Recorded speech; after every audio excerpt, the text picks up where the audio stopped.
سب ٹھیک ہو؟ الحمد للہ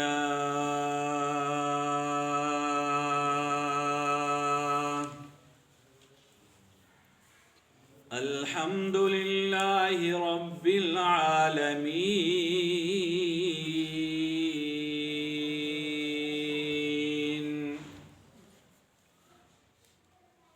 الحمد للہ حمدا كثيرا طيبا مباركا فيه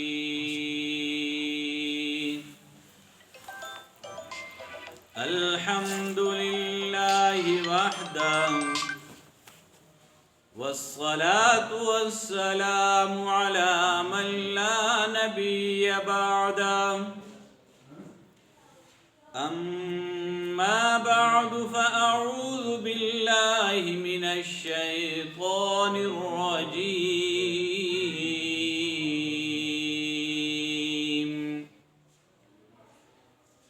بسم الله الرحمن الرحيم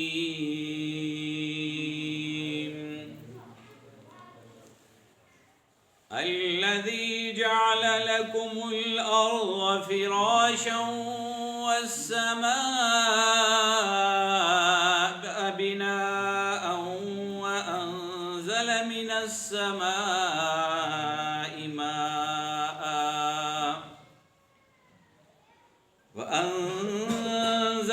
السماء ماء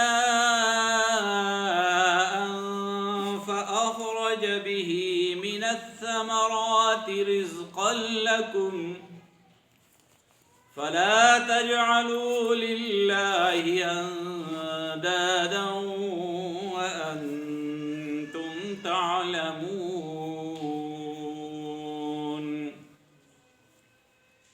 وإن كنتم في ريب مما نزلنا على عبدنا فأتوا بسورة من مثله وادعوا شهداءكم من دون الله إن كنتم صادقين فإن لم تفعلوا ولن تفعلوا فاتقوا النار التي وقودها الناس والحجارة أعدت للكافرين وبشر الذين آمنوا وعملوا الصالحات أن لهم جنات تجري من تحتها الأنهار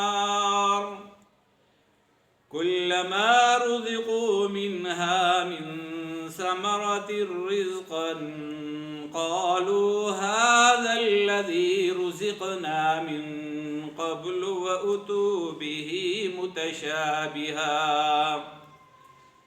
ولهم فيها أزواج مطهرة وهم فيها خالدون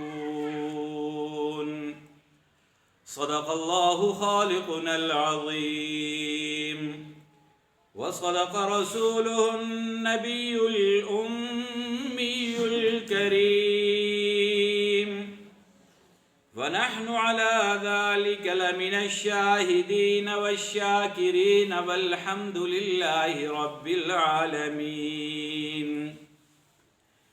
قال النبي صلى الله عليه وسلم قال الله أعددت لعبادي الصالحين ما لا عين رأت ولا أذن سمعت ولا خطر على قلب بشر فاقرؤوا إن شئتم فلا تعلم نفس ما أخفي لهم من قرة أعين جزاء بما كانوا يعملون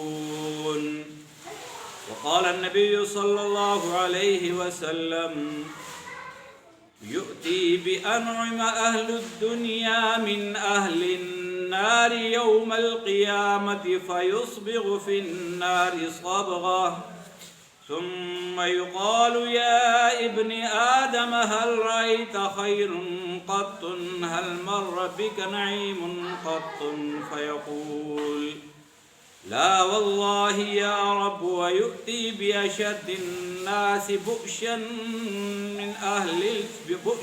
في الدنيا من أهل الجنة فيصبغ في الجنة صبغة فيقال له يا ابن آدم هل رأيت بؤسا قط هل مر ربك شدة قط فيقول لا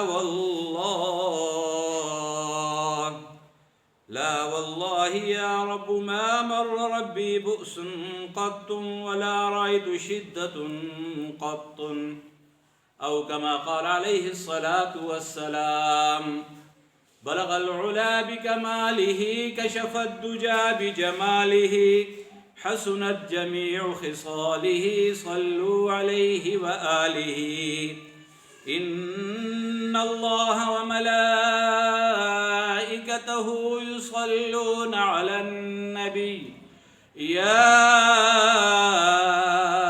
أيها الذين آمنوا صلوا عليه وسلموا تسليما اللهم صل على محمد وعلى آل محمد كما صليت على إبراهيم وعلى آل إبراهيم إنك حميد مجيد اللهم بارك على محمد وعلى آل محمد كما باركت على إبراهيم وعلى آل إبراهيم إنك حميد مجيد محترم سامعین اکرام، ذی قدر ذی وقار علماء کرام اور اس محلہ کے غیور بزرگوں، نوجوان دوستوں، ساتھیوں، آج الحمدللہ ایک مرتبہ پھر نماز جمعہ میں آپ سے ملاقات شرف حاصل ہو رہا ہے۔ میں نے قرآن کریم کی 4 آیت مبارکہ اور رسول اللہ صلی اللہ علیہ وسلم کی 2 احادیث مبارکہ کا سہارا لیا ہے۔ رب کریم سے دعا گو ہوں کہ رب کریم مجھے حق سچ کہنے اور پھر اس پر ہم سب کو عمل کرنے کی توفیق عطا فرمائے۔ شعبان المعظم کا مہینہ شروع ہو چکا ہے۔ اس شعبان کے مہینے پر انشاءاللہ اس کی فضیلت پر آگے بات ہوتی رہے گی کہ شعبان کے مہینے کی فضیلت کیا ہے، شعبان کے مہینے میں ہم نے کرنا کیا ہے، کون سی عادات ہم نے کرنی ہیں جس سے ہمیں کامیابی ہو، جس سے ہمیں آسانی ہو پھر رمضان کریم کے لیے۔ شعبان کے مہینے کو استقبال رمضان کا مہینہ کہا جاتا ہے کہ اس میں ہماری تیاری ہوتی ہے رمضان کے لیے، استقبال کی تیاریاں ہوتی ہیں۔ ہر مسلمان کے ذہن میں یہ بات ہوتی ہے کہ یہ ایک مہینہ ہے، اس کے بعد رمضان کریم کا مہینہ شروع ہو جائے گا۔ رجب المرجب میں جس طرح میں نے آپ کو کہا تھا کہ نبی کریم صلی اللہ علیہ وسلم نے فرمایا کہ رجب کا مہینہ یہ اللہ کا مہینہ ہے، شعبان کا مہینہ رسول اللہ صلی اللہ علیہ وسلم نے فرمایا یہ میرا مہینہ ہے، اور رمضان کا مہینہ امت کا مہینہ ہے۔ یہ ہر مرتبہ میں اس لیے یاد دلاتا ہوں کہ ہمیں یہ مہینوں کی فوقیت کا پتہ چلے کہ نبی علیہ الصلوۃ والسلام نے اتنی بڑی بات کہی ہے، اللہ کا مہینہ، میرا مہینہ، امت کا مہینہ، تو ان مہینوں میں کوئی بات ہے تو انہوں نے کہی ہے۔ اب نبی کریم صلی اللہ علیہ وسلم کی عادت مبارکہ یہ تھی کہ وہ زندگی میں پورے سال میں پیر اور جمعرات کا روزہ رکھا کرتے تھے، پیر اور جمعرات کا روزہ وہ رکھا کرتے تھے، لیکن شعبان المعظم میں وہ اکثر روزے رکھا کرتے تھے۔ پھر پیر اور جمعرات نہیں ہوتا تھا، اکثر وہ روزے رکھتے تھے شعبان کے استقبال کے لیے. یعنی کہ ہمیں یہ سبق دیا جاتا ہے کہ شعبان کے مہینے سے آپ نے عبادتیں شروع کر دینی ہیں. رجب کے مہینے سے ہم نے اپنی عبادتوں میں اپنا ایک طریقہ بنانا ہے تاکہ رجب کے مہینے سے ہم عبادتوں پہ شروع ہو جائیں. ویسے یہ عبادتیں، یہ نمازیں تو پورے سال فرض ہیں، 24 گھنٹے فرض ہیں، مگر ان 3 مہینوں کو مختص کر کے جب رسول اللہ صلی اللہ علیہ وسلم نے یہ فرما دیا تو اس کا مطلب یہ ہوا کہ یہ 3 مہینے باقی مہینوں سے کچھ زیادہ قیمتی ہیں. اب سمجھنے والی بات ہماری ہے، اگر ہم اس کو سمجھ لیں گے تو ہمارا فائدہ ہو جائے گا، نہیں سمجھیں گے نقصان کر جائیں گے. تو شعبان المعظم کے مہینے میں ایک بات پلے سے باندھ لیجئے، ہم نے آج سے ہی یہ کوشش کرنی ہے کہ ہم اچھے لوگوں کی محفل میں بیٹھیں، نیک اور متقی لوگوں کے پاس اٹھنا بیٹھنا شروع کریں. اچھی محفلوں میں، قرآن کی محفل میں ہم بیٹھیں، احادیث کی محفلیں وہاں پہ بیٹھیں، ترجمہ و تشریح ہو رہا ہے وہاں پہ بیٹھیں. نیک لوگ ہیں، ذکر و اذکار کی محفلیں وہاں پہ بیٹھیں.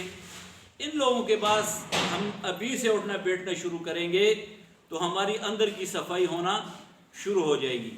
اس مہینے میں یوں تو پورا سال ہم نے غلط محفل میں نہیں جانا، مگر بالخصوص اس مہینے میں اس لیے بھی نہیں جانا کہ ہم نے جو زنگ ہمارے دلوں پہ لگ چکا ہے، جو کوتاہیاں، جو غلطیاں، جو گناہ ہم سے سرزد ہوئے ہیں، اب ان کو دھونے کا وقت آ چکا ہے. اور یہ اللہ کریم کی بڑی ذات ہے کہ انسان گناہ کرتا رہتا ہے، کرتا رہتا ہے، کرتا رہتا ہے، اس کا دل سیاہ ہوتا جاتا ہے، ہوتا جاتا ہے، گناہوں میں یہ ڈوبتا جاتا ہے، ڈوبتا جاتا ہے، ڈوبتا جاتا ہے. پھر اللہ رمضان کریم کا مہینہ دے دیتا ہے. اب اس رمضان کریم میں ہم نے کیا کرنا ہوتا ہے؟ ہم نے وہ جو ہم پر میل کو چیل جمی ہوئی ہے، وہ جو گن ہمارے دلوں میں، ہمارے چہرے پہ، ہمارے جسم پہ وہ جو آ چکا ہے، اس کو ختم کرنے کے لیے رب کریم نے ہمیں رمضان کریم کا مہینہ دے دیا کہ اب اس کو صاف کرو. یہ اللہ کا رحم ہے، کرم ہے کہ اللہ نے وہ اتنا عظیم الشان مہینہ دیا ہے. اللہ ہم سب کو نصیب فرمائے، عبادات کے ساتھ مزین نصیب فرمائے، استغفار کے ساتھ مزین نصیب فرمائے. اس کی بڑی فضیلتیں ہیں، اس پر انشاءاللہ آئندہ بات ہوتی رہے گی. جنرل میں نے آپ کو یہ بتایا کہ شعبان المعظم کا مہینہ شروع ہوا ہے تو شعبان المعظم نبی علیہ الصلوۃ نے فرمایا یہ میرا مہینہ ہے. اب اللہ کے نبی نے فرمایا یہ میرا مہینہ ہے تو یہ سمجھ لیجئے کہ اللہ کے نبی کا مہینہ ہے تو کتنا قیمتی مہینہ ہے. اب اس میں ہم نے کیا کرنا ہے؟ رمضان کے لیے تیاری کرنی ہے، رمضان کی روزوں کی عادت ڈالنی ہے. کوشش یہ کریں کہ اس شعبان المعظم میں ہم روزے رکھیں. اگر روزانہ نہیں رکھ سکتے، 2-3 دن کے بعد ایک رکھ لیا، ہفتے میں ایک آدھ رکھ لیا، مگر رکھیں تاکہ یہ ایک پریکٹس ہوتے جاتا ہے. یہاں سے عمرہ حج کے لیے جاتے ہیں نا، صبح لوگ نکل جاتے ہیں، یہ روڈوں پر ادھر بھاگتے ہیں ادھر بھاگتے ہیں، دوڑتے ہیں، اس لیے کہ طواف میں بھی جانا ہے، پھر ہم نے عمرہ کی سعادت بھی حاصل کرنی ہے، حج کے یہ تمام معاملات ہیں، تو اس کے لیے وہ یہیں سے کوشش کرتا ہے، یہیں تاکہ اس کی ٹانگیں کھل جائیں. وہ زیادہ گھوم نہیں پھر نہیں سکتا تو یہیں سے وہ کوشش کرتا ہے کہ وہاں پہ مجھے تکلیف نہ ہو. تو ایسے ہی ہم نے شعبان المعظم میں رمضان کی تیاری کرنی ہے اور اس کے لیے ہمیں بھرپور اپنے انداز سے تیار ہو کر رمضان کریم کا استقبال کرنا ہے. غلط محفلوں کو چھوڑ دینا ہے، غیبت کو چھوڑ دینا ہے، چغلیوں کو چھوڑ دینی ہے. ویسے بھی اچھی چیزیں نہیں ہیں، مگر بالخصوص اس مہینے میں ہم نے ان چیزوں سے، غلط محفلوں سے، غلط لوگوں سے، غلط باتوں سے اجتناب کرنا ہے تاکہ رمضان کریم کے لیے ہم تیار ہو جائیں. تو رب کریم نے فرمایا الذی جعل لکم الارض فراشا والسماء بناء وانزل من السماء ماء فاخرج به من الثمرات رزقا لكم فلا تجعلوا لله اندادا وانتم تعلمون.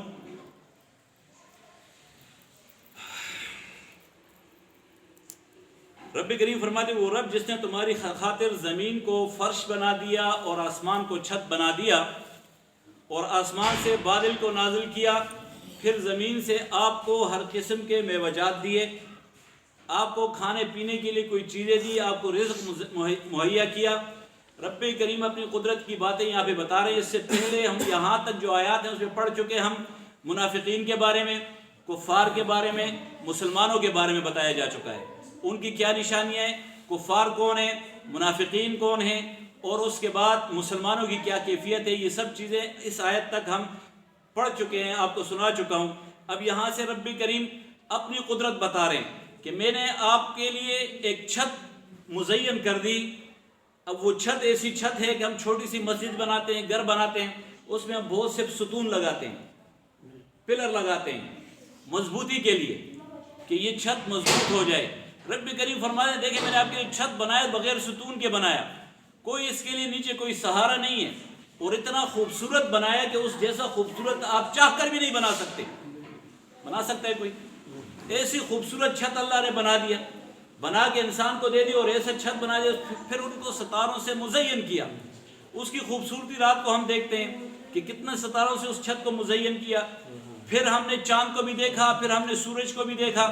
یہ اللہ کی عطا کردہ نعمتیں، اور اللہ کریم یہی فرما رہے ہیں کہ میں نے آپ کو ایک چھت دے دیا اور ایک زمین فرش بچھونا دے دیا، زمین کو آپ کے لیے بچھونا بنا دیا۔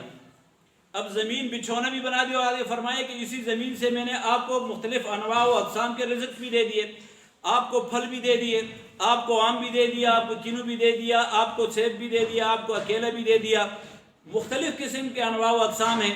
اب رب کریم کی قدرت کاملہ کو دیکھ لیجئے، زمین وہی ہے، فرش وہی ہے، آپ کوئی بھی چیز بوتے ہیں، آپ اگر اس زمین سے مولی لینا چاہیں گے تو آپ کو مولی ملے گی، آپ کو شلجم چاہیے تو یہ ایک جگہ پر ہم کاشت کرتے ہیں اور ایک ہی جگہ پر یہ فصل ہوتی ہے۔ یہ آپ نے دیکھا نا، مولی اور شلجم ایک ہی کھیت میں ایک ساتھ ساتھ ہوتے ہیں، مگر شلجم کا ذائقہ الگ ہے، مولی کا ذائقہ الگ ہے۔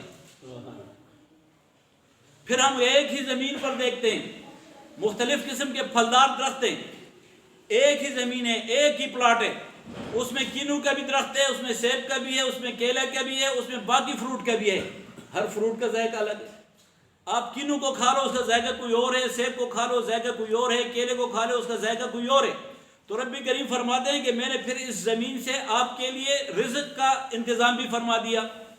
اب رب کریم یہ فرماتے ہیں فَلَا تَجْعَلُوا لِلَّهِ أَنْدَادًا وَأَنْتُمْ تَعْلَمُونَ۔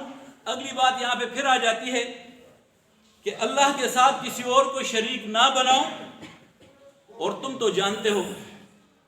اب اگر اللہ کے ساتھ کسی اور کو شریک بنائیں تو یہ ظلم ہوگا، ظلم عظیم ہوگا۔ وہ رب کہ جس نے ان انعامات و اقسام ہمیں دے دیے، پھر ہر پھل کا ذائقہ ہمیں الگ دے دیا، ہر سبزی کا ذائقہ ہمیں الگ دے دیا۔ ہم اگر گندم بوتے ہیں تو گندم نکلتا ہے، چاول بوتے ہیں تو چاول نکلتا ہے، یہ سب چیزیں الگ الگ ذائقے میں، پھر چاول کے بھی 100 اقسام ہیں، ہر چاول کا اپنا اپنا ذائقہ ہے۔ تو یہ رب کریم فرماتے ہیں کہ یہ سب کچھ کرنے والا کون ہے؟ اللہ ہے، اور یہ تم جانتے ہو کہ یہ کرنے والا میں ہوں، اس لیے میرے شریک کسی کو نہ ٹھہراؤ۔ کیا نہ کرو؟ یہ آپ جانتے ہو اللہ کے شریک کسی کو نہیں ٹھہراؤ۔ اور آگے فرمایا وَإِن كُنتُمْ فِي رَيْبٍ مِّمَّا نَزَّلْنَا عَلَىٰ عَبْدِنَا فَأْتُوا بِسُورَةٍ مِّن مِّثْلِهِ وَادْعُوا شُهَدَاءَكُم مِّن دُونِ اللَّهِ إِن كُنتُمْ صَادِقِينَ۔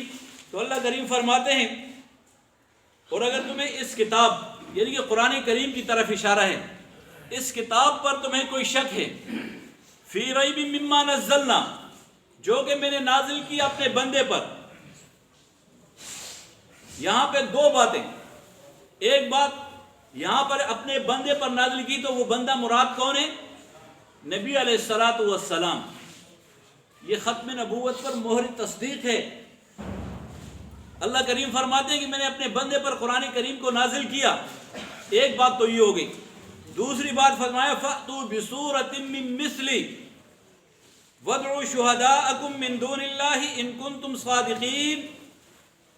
اور اگر تمہیں یقین نہیں ہے تو پھر ایسی ایک صورت بنا کے لاؤ اور جاؤ اپنے ان کے پاس اللہ کے سوا جن کو تم مشکل کشا مان رہے ہو، جس کو تم حاجت روا مان رہے ہو۔ اور عرب میں اس وقت یہ تھا، بڑے بڑے شاعر، علماء اکرام تشریف فرمائیں، بڑے بڑے شاعر تھے، فصیح اللسان تھے، وہ کوئی شعر بناتے، کوئی چیز بناتے تو ان کو اللہ پاک نے یہ قدرت دی ہوئی تھی، ان کے بڑے فصیح تھے وہ۔ اللہ کریم نے انہی کو چیلنج دے دیا کہ میرے سوا اپنے جو آپ کے جن کو مانتے ہو، جن کو مشکل کشا کہتے ہو، لے آؤ ان کو بھی، وہ بھی ایک جیسی چھوٹی سی ایک صورت بنا کے دے دیں جو میں نے اللہ نے اپنے بندے پر نازل کی، ایسی کوئی صورت لے کے آئے۔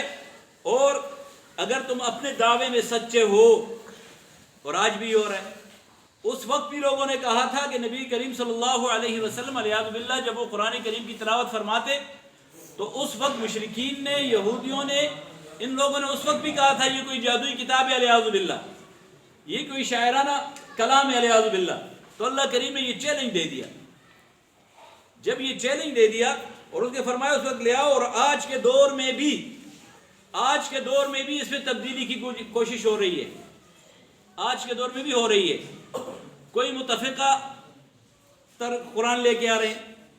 رافضیت کو دیکھ لیں، آج کے دور میں بھی یہودیت رافضیت یہ کوشش کر رہی ہے کہ اس میں تبدیلی ہو. اور پچھلے دنوں میں نے سنا ایک رافضی بیٹھا ہوا کہہ رہا ہے کہ بھئی ہم تو قرآن لے کے آ گئے امریکہ سے تصدیق شدہ. کہاں سے تصدیق شدہ؟ امریکہ سے تصدیق شدہ. امریکہ نے تصدیق کر لیا کہ یہ قرآن جو ہے یہ اب ٹھیک ہے. اب ہم تصدیق اللہ کی چاہیں گے یا امریکہ کی چاہیں گے؟ کوشش ہی ہوتی رہتی ہے. یہ تب سے قیامت تک یہ کوششیں ہوتی رہیں گی، مگر قرآن جیسا کوئی کتاب، ایک سورت، ایک آیت کوئی نہیں لا سکتا. اللہ نے یہ چیلنج پہلے سے دے دیا کہ یہ اگر آپ سچے ہو اپنے دعوے میں تو کوئی ایسی ایک سورت، کوئی آیت بنا کے لے آؤ. فَإِن لَمْ تَفْعَلُوا وَلَن تَفْعَلُوا، پھر یہاں پہ فرمایا اور تم نہیں لا سکو گے، ہرگز نہیں لا سکو گے. بات ہی ختم کر دی. فَإِن لَمْ تَفْعَلُوا وَلَن تَفْعَلُوا، کہ تم نہیں لا سکو گے اور ہرگز نہیں لا سکو گے. فَاتَّقُوا النَّارَ الَّتِي وَقُودُهَا النَّاسُ وَالْحِجَارَةُ، تو اس آگ سے ڈرو، اس آگ سے ڈرو جس کا ایندھن پتھر اور انسان ہیں، جس کا ایندھن پتھر اور انسان ہے، اور جو کافروں کے لیے بھڑکائی گئی ہے. اعدت للکافرین، کہ جو کافروں کے لیے بھڑکائی گئی ہے. رب کریم فرماتے ہیں، اور یہاں پہ عام انسانوں سے مخاطب ہیں کہ ایسی کوئی کتاب آپ لا نہیں سکتے ہو، کوئی صورت نہیں لا سکتے ہو، ایک آیت نہیں لا سکتے ہو، اور ہرگز نہیں لا سکتے ہو، کسی بھی صورت میں نہیں لا سکتے ہو. تو پھر بچو. آگ سے ڈرایا، پھر جہنم سے ڈرایا، پھر اس آگ سے بچو کہ جس میں انسانوں کو ڈالا جائے گا، جس میں پتھر جلائے جائیں گے، اور کافروں کو جس میں جلایا جائے گا، اس آگ سے ڈریے. اور آگے خوشخبری دیتے ہیں وَبَشِّرِ الَّذِينَ آمَنُوا وَعَمِلُوا الصَّالِحَاتِ أَنَّ لَهُمْ جَنَّاتٍ تَجْرِي مِن تَحْتِهَا الْأَنْهَارُ. پھر ان لوگوں کے لیے خوشخبری بتائی گئی کہ جو لوگ ایمان لائے، نیک اعمال کرتے رہے، رب کریم فرماتے ہیں کہ ان کے لیے باغ ہیں جس کے نیچے سے نہریں بہتی ہیں، جس کے نیچے سے نہریں بہتی ہیں. اب یہ انعامات ان لوگوں کے لیے ہے کہ جو اللہ پر ایمان لائے، نیک اعمال کرتے رہے، نبی کریم صلی اللہ علیہ وسلم کی نقش قدم پر اپنی زندگی گزارتے رہے. اللہ کریم فرماتے ہیں کہ ان کے لیے انعامات ہیں، ان کے لیے جنت ہے، ان کے لیے پھر اس میں باغ ہیں، اس کے نیچے نہریں ہیں. آگے فرمایا كُلَّمَا رُزِقُوا مِنْهَا مِنْ ثَمَرَةٍ رِزْقًا، اور جب جنت میں ان کو پھل دیے جائیں گے. یہاں پہ دو باتیں علماء اکرام لکھتے ہیں. كُلَّمَا رُزِقُوا مِنْهَا مِنْ ثَمَرَةٍ رِزْقًا قَالُوا هَذَا الَّذِي رُزِقْنَا مِنْ قَبْلُ وَأُتُوا بِهِ مُتَشَابِهًا. جب ان کو وہ پھل دیں گے کھانے کے لیے، یہ دیکھیں گے، علماء کرام فرماتے ہیں کہ وہاں کے جو پھل ہوں گے وہ ایک جیسے ہوں گے. ایک بات یہ ہے کہ ایک جیسے ہوں گے، تو یہ جنتی کہیں گے یہ تو وہی پھل ہے جو ہم نے پہلے کھایا. ایک بات یہ لکھتے ہیں. دوسری بات علماء کرام فرماتے ہیں کہ دنیا میں جو ہم کینو لے رہے ہیں تو اس جیسا ہی ہوگا وہ بھی، جو ہم سیب لے رہے ہیں تو اس جیسا وہ بھی ہوگا، ان جیسا ہی ہوگا، مگر جب کھائیں گے تو ذائقہ کچھ اور ہوگا، زمین آسمان کا فرق ہوگا، وہ ذائقہ کچھ اور ہوگا. یہ دو باتیں یہاں پہ علماء کرام فرماتے ہیں. یا تو وہ اس سے تشبیہ دیتے ہیں کہ وہ لوگ یہ کہیں گے کہ دنیا میں بھی ہم نے ایسے ہی پھل کھائے تھے، اب یہاں بھی ویسے ہی مل رہے ہیں، مگر جب کھائیں گے تو ذائقہ کچھ اور ہے. یا جنت میں ایسا ہوگا کہ پھل ایک جیسے ہوں گے، مگر ہر ایک کا ذائقہ الگ ہوگا، ہر ایک کا ذائقہ الگ ہوگا. وَلَهُمْ فِيهَا أَزْوَاجٌ مُطَهَّرَةٌ وَهُمْ فِيهَا خَالِدُونَ، اور ان کے لیے وہاں پہ پاکیزہ عورتیں ہوں گی جن کو ہم عام طور پہ حوریں کہتے ہیں. پاکیزہ عورتیں ہوں گی. اللہ کریم نے وہ ان مسلمانوں کے لیے، ان جنتیوں کے لیے یہ انعامات رکھے ہوئے ہیں. اب چونکہ وقت انتہائی مختصر ہے، میں تو چاہ رہا تھا ایک دو حدیثیں میں نے اس پہ بھی تشریح کرتا، لیکن چونکہ وقت نہیں ہے. ایک مسئلہ